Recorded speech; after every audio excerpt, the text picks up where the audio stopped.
America మా మీద ఎప్పుడూ గెలవలేదు, అది ఎప్పుడూ ఓడుతూనే ఉంటుంది, మా శక్తి ఏంటో చూడండి అంటూ ఇప్పుడు జనవరి 12, 2016లో బరాక్ ఒబామా అధ్యక్షుడిగా ఉన్నప్పుడు ఇరాన్కి సంబంధించినటువంటి revolutionary guard corps American navy వాళ్ళ బోటుని పట్టుకుని వాళ్ళందరినీ నిర్బంధించింది, దిగ్బంధించింది. ఆ సందర్భానికి సంబంధించినటువంటి వీడియో తీసింది. వాళ్ళందరినీ ఇరాన్ సైన్యం హ్యూమిలియేట్ చేసింది. వాళ్ళు ఏడుస్తుండటం, అట్లాగే వాళ్ళని మోకాళ్ళ మీద నుంచోబెట్టినటువంటి అంశం, వీటన్నిటిని చూపెట్టింది.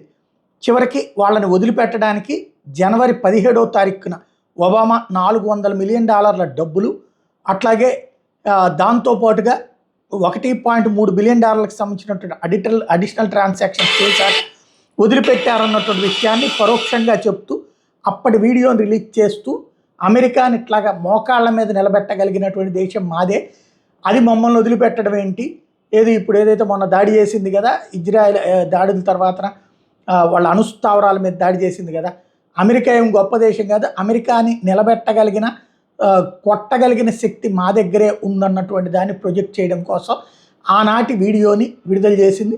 చివరికి డబ్బులు ఇచ్చి విడిపించుకున్నారు అమెరికా వాళ్ళు బరాక్ ఒబామా టైంలోనే. ఇప్పుడు అంతకంటే గొప్పగా ఉన్నాం అన్నటువంటిది పరోక్షంగా చెప్పుకొస్తున్నటువంటి పరిస్థితి. దాన్ని ఇక్కడ ఈ వీడియోతో సహా చేస్తూ దీనికి ఒక పెద్ద మ్యూజిక్తో పబ్లిక్ అందరికీ తెలియజేసింది. తద్వారా ఇరాన్ ప్రజల్ని ఉత్తేజితం చేయడంతో పాటుగా ఇరాన్ని నమ్ముకున్నటువంటి తీవ్రవాద సంస్థలు Hezbollah, Hamas, Islamic resistance force, Islamic jihadist force, అట్లాగే హౌతీ, ఇట్లాంటి వాళ్ళు దగ్గర రిక్రూట్ అయ్యేటటువంటి వాళ్ళకి ధైర్యాన్ని ఇచ్చేటటువంటి ఫుటేజ్ అనమాట ఇది.